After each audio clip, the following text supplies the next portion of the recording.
August. Yeah. August. Good Nice to meet you. you. Dude, Pablo is a cool name. Are you from Minnesota?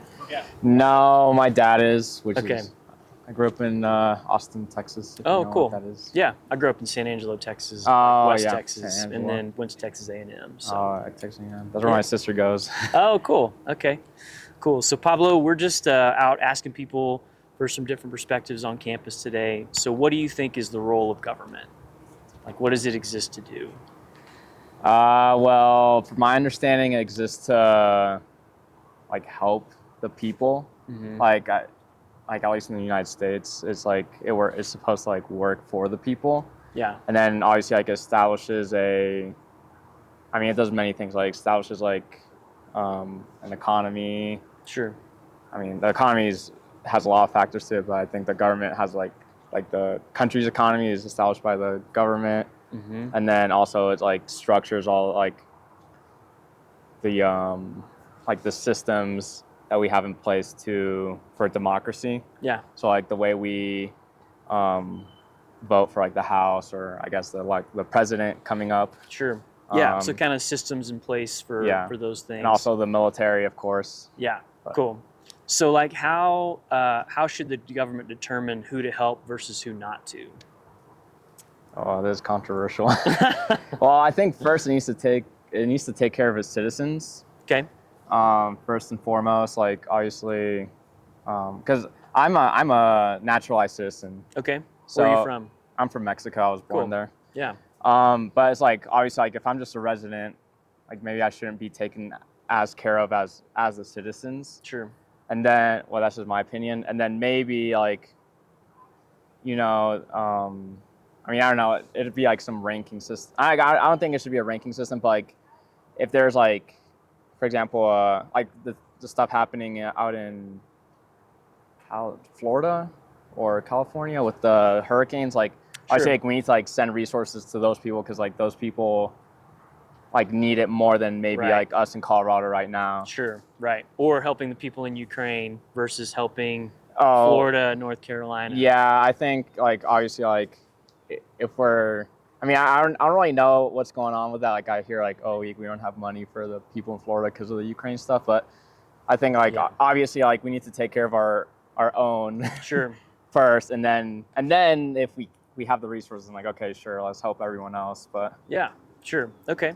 So with that, right, the government has to make calls of like who's the right people to help versus not, right? So what do you think is the determiner of right and wrong? How do you determine right and wrong in the world? Well, personally, I'm Christian, so Christian values like determine right and wrong. Yeah. Where does that come from as a Christian? Where does that come from? Well, the Bible and the Bible, just the teachings in the Bible. Yeah. Okay. Yeah, I don't know. So how does like a Christian worldview like apply to the political landscape, right? Like how do we try to take that and say, all right, I'm a citizen here, I want the world to be a better place, and I'm also a Christian in terms of my values. So like how do you apply that? That's a tough question because obviously like me personally, like I'm gonna have certain values depending on my faith, and there's like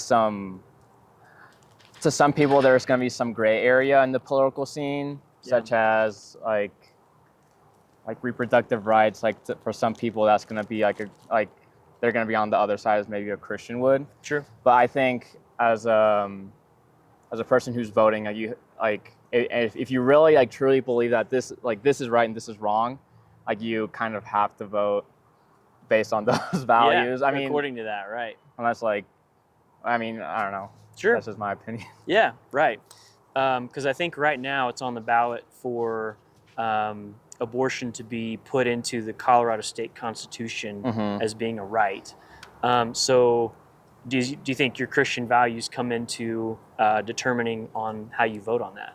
Oh, yes. Like, I don't know what side you are on, but I'm definitely more pro-life because of that. Sure. And also, other stuff outside my faith determines that, but. Yeah, sure. So when do you think life begins with regard to being pro-life? Well, I am a human physiology major, so from my understanding, biologically, like it does start at conception because like once the sperm and the egg like combine, it has like its own like genotype. Like basically like fits all the criteria for life. Like it can metabolize, it can reproduce. Granted, it's asexual reproduction at that point. Sure.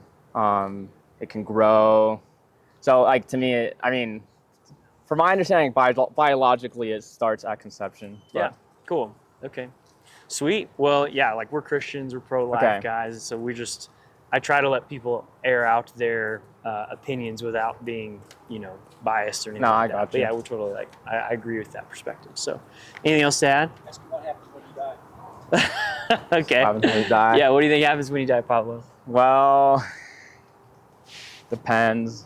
That's not for me to. That's not for. What does it say? Like you don't know where you're gonna go, but like heaven or hell, I suppose. Yeah, sure. If you have a relationship with God, my understanding is heaven is eternal relationship with God, and if you said, I don't know about this whole God thing, I don't want to relate to Him, I guess hell is the eternal separation from God. Right. Cool. Yeah. All right. Well, thanks, Pablo. Yeah, man. Well, thank you so Good much, to meet you. August. Can I steal your microphone back here?